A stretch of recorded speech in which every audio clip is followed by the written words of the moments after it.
এবার কি হবে? কি করব মা, এই বছর যা শীত পড়েছে, ভাঙা জানালা দিয়ে হুড়হুড় করে বাতাস আসছে। ঘর সরানো তো দূরে থাক, তোদেরকে দুটো শীতের কাপড় কিনে দেব, আমার তো সেই কপালও নেই। তুমি কাঁদছো কেন? সব ঠিক হয়ে যাবে। তাছাড়া সকালে তো আমাকে জমিদার বাড়িতে যেতে হবে। না না মা, এই শরীরে আমি তোমাকে কিছুতে যেতে দেব না। মা, কাজ না করলে খাবো কি? আমাকে যে কাজে যেতেই হবে। না তোমার মা, তোমাকে কাল আর কাজে যেতে হবে না। আমি তো জমিদারের বাড়িতে যাবই। আমি না হয় তাদের বুঝিয়ে বলবো। তোমার কথা কি আর তারা শুনবে? কাল আবার শহর থেকে জমিদারের নাতিপুতিরা আসবে। না না, কাল আমাকে যেতেই হবে। বেশ, সে কালকে দেখা যাবে। এবার তুমি ঘুমাও তো মা। হ্যাঁ, তুমি একটু ঘুমানোর চেষ্টা করো।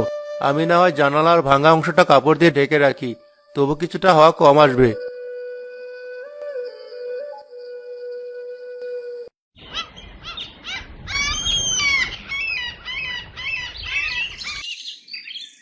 কত বেলা হয়ে গেছে। আজ জমিদারের বাড়িতে অনেক কাজ। একটু ওঠার চেষ্টা করি।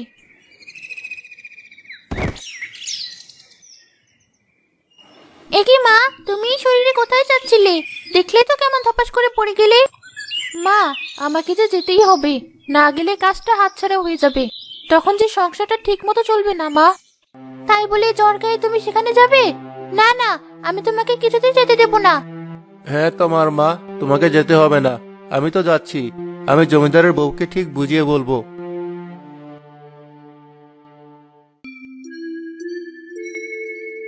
আমি না, রেহানাকে কোথাও দেখছি না। সে কি আজ কাজে আসেনি নাকি? না খালাম্মা, ও তো আজ আসেনি। তাই তো আমাকে একাই কাজ ছাড়তে হচ্ছে। সে কি, মহারানীর আবার কি হলো? না, এমন করলে ওকে তো দেখছি এবার কাজ থেকে ছাড়িয়ে দিতে হবে। হ্যাঁ খালাম্মা, আপনি তাই করুন। ওর কাজও যদি আমাকেই করতে হয়, তাহলে কিন্তু এই মাসে আমাকে বেশি টাকা দিতে হবে। হ্যাঁ হ্যাঁ, তাই তো। তোদের তো শুধু একই ধান্দা, কি করে আমাদের টাকা খসাবি। নে, হাত চালিয়ে কাজ কর। আসো কর স্বামী, আমি দেখছি কি করা যায়। খালাম্মা, একটা কথা ছিল। এই তো মহারানীর রাজা। কি খবর জলিল? তোর বউ আজ কাজে আসেনি কেন? শোন বাপু, এভাবে কাজ করলে আমি কিন্তু মাইনে কাটতে বাধ্য হব। না না খালাম্মা, এটা আপনি করবেন না। আসলে ওর গায়ে আজ খুব জ্বর, তাই তো কাজে আসতে পারিনি। ঢং দেখে বাঁচি না, গরিবের আবার কিসের জ্বর? আসলে খালাম্মা, যখনই শুনেছি আজ বাড়িতে বেশি কাজ, তখনই কাজের ফাঁকি দিতে জ্বরের বাহানা করছে। না না আমেনা ভাবি, আমি সত্যি বলছি, ওর গায়ে খুব জ্বর। গরিব বলে কি আমাদের জ্বর আসবে না? আরে থাম থাম, বাড়িতে অনেক কাজ পড়ে আছে, তাই মুখ না চালিয়ে এবার হাত চালা দেখি। যত সব। আর এই যে জলিল, বউ যখন আসেনি মেয়েটাকে তো নিয়ে আসতে পারতি। কি বলছেন খালাম্মা? মেয়ে আমার এখন অনেক ছোট। ছোট তাই কি হয়েছে? দুদিন পর তো এই কাজই করতে হবে, এখন থেকে শিখলে তো কাজেই আসবে। খালাম্মা তো ঠিক কথাই বলেছে। আমি বাবা একা এত কাজ সামলাতে পারবো না।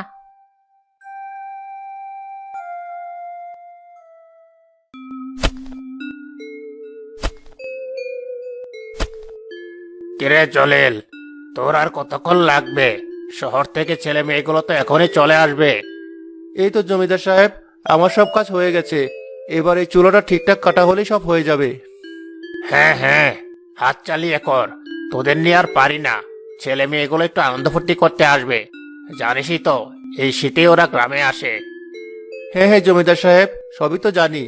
সত্যি, বড়লোকদের কত আয়োজনে শীত ঘিরে। তারাই শীতে দামি দামি জামা কাপড় পরে বনবাদরে বনভোজন করে, আর আমরা গরিবেরা শীতের কাপড় না পেয়ে ঘরে মুখ লুকিয়ে থাকি। হয়েছে, তোকে আর নাকে কান্না করতে হবে না।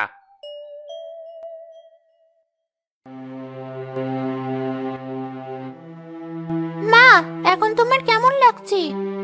আর কেমন লাগবে মা? জ্বরটা মনে হয় এখনো কমেনি। যা শীত পড়েছে, আমার জন্য তোর কত কষ্ট হয়ে গেল। আরে ধুর, আমি তো শুধু তোমাকে নিয়ে ভাবছি। আরেকটা কাঁথা দিয়ে দেবো গায়ে? ওই তো ছেঁড়া ফাটা কাঁথা, ওই দিয়ে আর কতটুকু শীত যায়। আমি ভাবছি আজও কাজে গেলাম না। এবার মনে হয় কাজটাও হাতছাড়া হয়ে যাবে। অত চিন্তা করো না তো মা।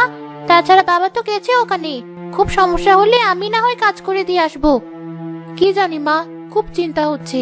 ভাবছি এই বেলা জ্বরটা কমলে বিকেলে না হয় একবার ঘুরে আসবো। সেসব পরে দেখা যাবে। এখন একটু ঘুমাও দেখি।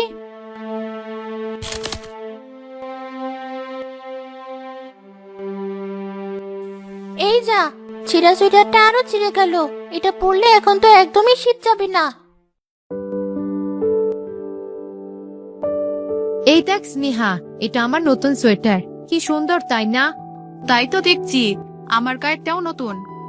হয়েছে, তোরা গল্প থামিয়ে পা চালিয়ে হাট দেখি। শোন, আজ রাতে কিন্তু বারবিকিউরও ব্যবস্থা আছে। ও মা, তাই নাকি? তাহলে তো খুব জমে যাবে। তবে শহরের পিকনিকে যতই মজা হোক, এই শীতে গ্রামের পিকনিকের একটা আলাদাই আনন্দ। ঠিক বলেছিস, তাই তো প্রতি বছর আমরা এখানে আসি। এবার চল তাড়াতাড়ি, দাদা দাদি নিশ্চয়ই আমাদের জন্য অপেক্ষা করছে।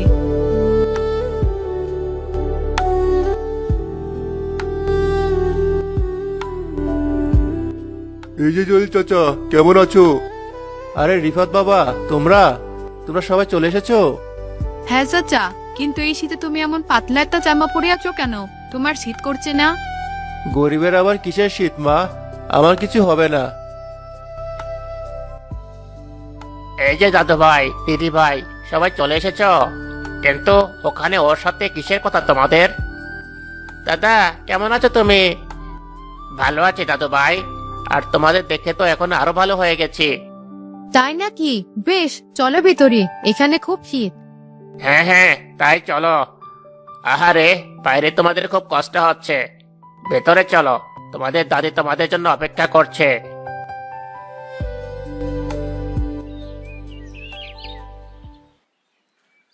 আজ তো রান্নাটাও হলো না। মায়ের নিশ্চয়ই খুব খিদে লেগেছে। যাই, মায়ের জন্য বরং একটু মুড়ি নিয়ে যাই।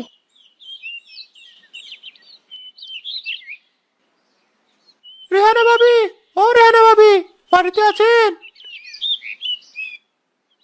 আরে সুজন চাচা, তুমি এখানে? হ্যাঁ মা, জমিদারের বউ পাঠালো, তোর মাকে একবার সেখানে যেতে বলেছে। কিন্তু মায়ের তো গায়ে জ্বর। আমি জানতাম খালাম্মা ঠিক লোক পাঠাবে। আমাকে যেতে হবে মা। এ কি মা, তুমি উঠে এলে কেন? আমাকে মাফ করুন ভাবি, আমরা হলাম গোলাম মানুষ। মালিক যা বলবে আমাদেরকে তো তাই শুনতে হবে। না না সুজন ভাই, আমি কিছু মনে করিনি। ঠিকই তো, জ্বরের বাহানা দিয়ে আর কত ছুটিতে থাকবো। আমি আসি মা। না না মা, এই শরীরে শীতের ভিতর আমি তোমাকে ওখানে কিছুতেই যেতে দেবো না। তাই বললে কি আর হয় মা? খালাম্মা যখন লোক পাঠিয়েছে, আমাকে তো যেতেই হবে। বেশ, তাহলে আমিও যাব তোমার সাথে। কিন্তু কোনো কিন্তু না মা, চলো চলো চাচা।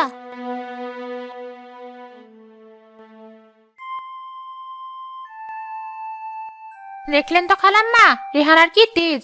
আপনি লোক পাঠালেন তবু সে আসলো না। এক কথা বারবার বলিস না তো, হতে পারে বেচারি সত্যি জ্বর এসেছে। বেশ তো, তাহলে ও সুস্থ হোক। আমিও জ্বরের বাহানায় দুদিন ছুটি কাটাবো। তোর যত আজগুবি কথা, তোরা কি আমাকে শুধু শুধু কাজ করে দিস? আমি তো এই জন্য তোদের পয়সা দিই নাকি? সে আপনি যাই বলেন, এই শীতে বাড়ির বাইরে কাজ করতে যে কত জ্বালা, তা আপনারা বড় লোকেরা বুঝবেন না।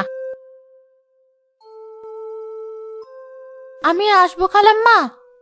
এই যে রেহানা, তার জ্বর কি কমেছে? গরিবের আর জ্বর। যাই হোক, আপনি বলুন খালাম্মা, আমাকে কি কি করতে হবে? মেয়েটাকেও সাথে এনেছিস দেখছি, ভালোই হয়েছে। এই তো মা, এদিকে আয় দেখি। এই ধর, দোতলায় গিয়ে সবাইকে পিঠাগুলো দিয়ে আয়।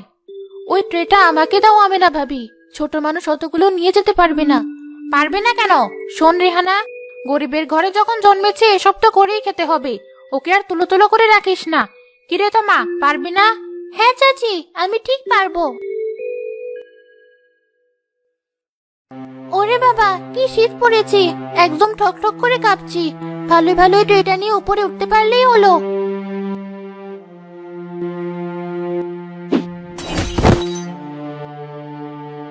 এ আমি কি করলাম? হায় হায়, আমার এত দামি প্লেট ট্রে সব ভেঙে ফেললো। গরিবের বাচ্চা, এত দামি জিনিস তোরা কখনো চোখে দেখেছিস? আমাকে ক্ষমা করে দিন দাদি, সত্যি বলছি, আমি ইচ্ছে করে করিনি। এত শীত করছিল, কাঁপতে কাঁপতে হাত থেকে পড়ে গেছে। কি বললি? শীতে কাঁপতে কাঁপতে হাত থেকে পড়ে গেছে? বেশ, তোর মায়ের এই মাসের বেতনের টাকা থেকে প্লেটের দাম আমি কেটে রাখবো, তখন বুঝবি জ্বালা। এ আপনি কি বলছেন খালাম্মা? ওই তো মাত্র কয়েকটা টাকা, তার মধ্যেও যদি টাকা কাটেন তাহলে আমাদের কি করে চলবে? অত শত জেনে আমার কাজ নেই। শীত যখন তোদের এতই সহ্য হয় না, তাহলে তো বাড়িতেই থাকতে পারিস। খালাম্মা, আমার মেয়েটাকে আপনি মাফ করে দিন, আমি হাত জোর করছি, তবুও আপনি টাকা কাটবেন না। হ্যাঁ দাদি, আমরা অনেক গরিব, দয়া করে আমার মায়ের টাকা কাটবেন না। আচ্ছা যা, এবারের মতো ছেড়ে দিলাম, তবে এরপর যদি না না দাদি, এরপর আর কোনো ভুল হবে না।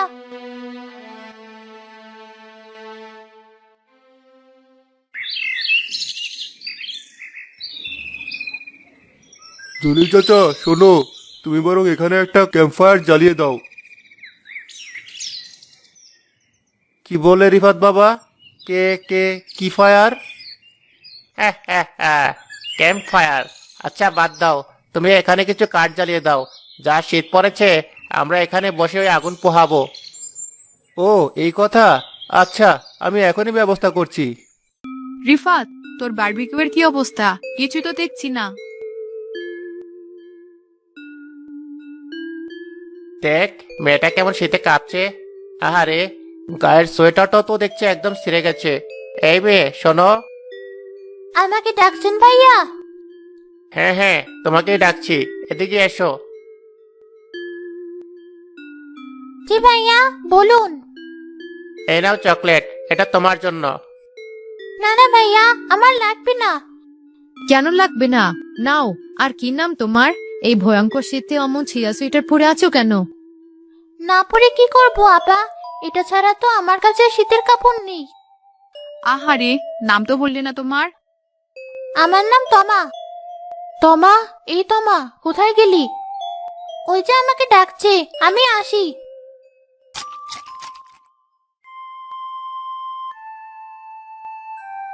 এ কি, এটা তুই কোথায় পেলি?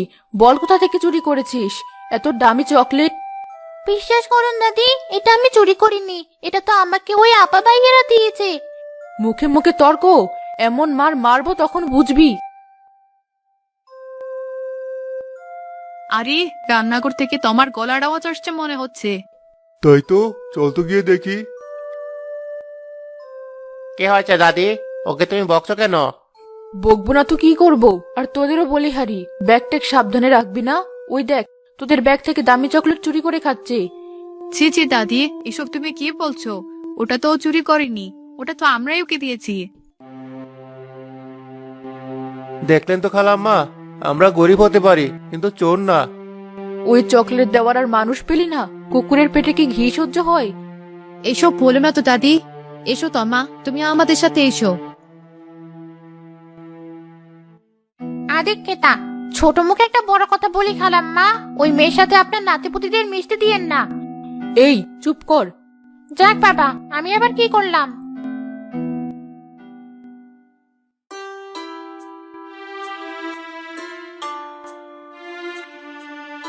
রান্নার গন্ধে চারিদিকে একদম মোমো করছে। ঠিক বলেছিস, গন্ধে আমার খিদেটাও যেন চাকান দিয়ে উঠছে। তোর তো শুধু খাই খাই। আমার দিদিভাই দাদু ভাইদের খিদে পেয়ে গেছে। তোমাদের কি রান্না বান্না হলো? জি চাচা, সব হয়ে গেছে। আমি না ভাবি, এবার সবাইকে খাবার দিয়ে দাও। এই রেহানা শোন, আমাকে অত আদেশ করিস না। সকাল থেকে জ্বরের বাহানায় খুব তো ছুটি কাটিয়েছিস, আর সারাদিন আমি একা খাচ্ছি। এখন আর আমি কিচ্ছু করতে পারবো না, যা করার তুই কর। দাও, আমি দিয়ে দিচ্ছি। না না, সকাল থেকে তুমিও তো কম কাজ করোনি, আমিই দিচ্ছি।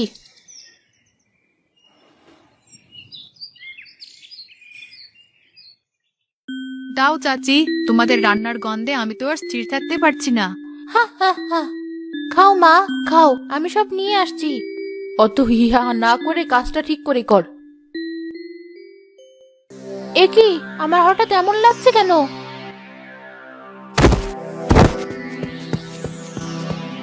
মা, মা তোমার কি হলো? হাই হাই, চাচি মাটিতে পড়ে গেল কেন? চল তো গিয়ে দেখি। হ্যাঁ হ্যাঁ, চলো। এ কি, চাচির গায়ে তো অনেক জ্বর, তোমরা এই শরীরে তাকে তো কাজ করাচ্ছ? বাবা, মা কথা বলে না কেন? এ কি হলো? তোমার মা কথা বলো। না না চাচা, এটা তোমাদের মোটেও ঠিক হয়নি। এই শীতে এমন ঠান্ডা এত কাজ করলে যে কেউ অসুস্থ হয়ে যাবে, তার উপর চাচির গায়ে তো জ্বর। কি করব বাবা, আমরা যে গরিব, শীত ভেবে ঘরে শুয়ে বসে থাকলে আমাদের যে চলবে না। দাদি, তুমি জানতে না চাচির গায়ে এত জ্বর, তবু তাকে দিয়ে কাজ করাচ্ছ? না মানে এসব কথা পরে হবে, আগে চাচিকে ঘরে নিয়ে চল। আরে আরে করিস কি? ওই কাজের মেয়েটাকে আমাদের ঘরে তুলবি নাকি? ছি ছি দাদি, এ তুমি কি বলছো? কাজের মেয়ে যাতে কি হয়েছে, চাচিও তো মানুষ। এই চল, সবাই চাচিকে ঘরে নিয়ে চল।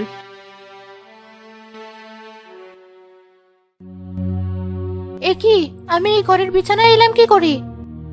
চাচি শান্ত হও, আমরাই তোমাকে এখানে নিয়ে এসেছি। কিন্তু খালাম্মা, বিশ্বাস করুন, আমি সজ্ঞানে এখানে আসিনি। হয়েছে, থাম।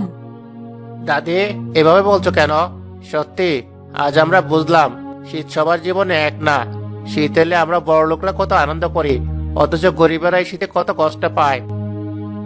ঠিক বলেছিস, শীত নিবারণ করতে তো পারি না, উল্টো এই শীতের কনকনে ঠান্ডায় বাইরেই তাদের কাজ করতে হয়। তাই আমরা ঠিক করেছি সবার জন্য না পারলেও অল্প কিছু মানুষকে তো আমরা সাহায্য করতেই পারি। ঠিক তাই, এই নাও তমা, তোমার জন্য শীতের কাপড়। আরে আরে করিস কি? গিন্নি, তুমি ওদের কিছু বলো না। ওরা যা করছে এটা হয়তো আমাদেরই আগে করা উচিত ছিল। কিন্তু জমিদার সাহেব, একদম চুপ। আমাদের কাছে আরো অনেক শীতের কাপড় আছে, এগুলো তো ওদের জন্য। আমরা চাইলে আবারও কিনতে পারবো, কিন্তু আমাদের এই পুরনো শীতের কাপড়গুলো পেয়ে যদি কেউ নিজের শীত নিবারণ করতে পারে, সেটাই বা কম কি? শুধু এটুকু করলে হবে না দাদা, আমাদের সাধ্যমতো ওদের জন্য কিছু বাজার ঘাটও করে দিতে হবে। সত্যি মা, তোমাদের দেখে অনেক অবাক হচ্ছি। এভাবে বলো না চাচি, প্রতিবার শীতে বনভোজনের জন্য আমরা বিনা কারণে অনেক খরচ করি। এবছর যদি তোমাদের জন্য এটুকু করতে পারি, তাহলে আমাদের খুব ভালো লাগবে। ধন্যবাদ আপু, সত্যি তোমরা অনেক ভালো। তুমিও অনেক ভালো। এসো, এবার তুমি আমাদের সাথে বসে খাবে। কিন্তু দাদি যদি বকে? আমার দিকে তাকাচ্ছিস কেন? সবাই যখন এত করতে পারলো, আমি কেন পারবো না? শোন রেহানা, তোর জ্বর না কমা পর্যন্ত তোকে আর কাজে আসতে হবে না। তার জন্য আমি তো টাকাও কাটবো না। শীতের মৌসুমে এভাবে যদি সব বড় লোকেরা গরিবের পাশে একটু দাঁড়াতো, তাহলে হয়তো কাউকে আর কষ্ট পেতে হতো না। চলো চলো, এবার সবাই বাইরে চলো।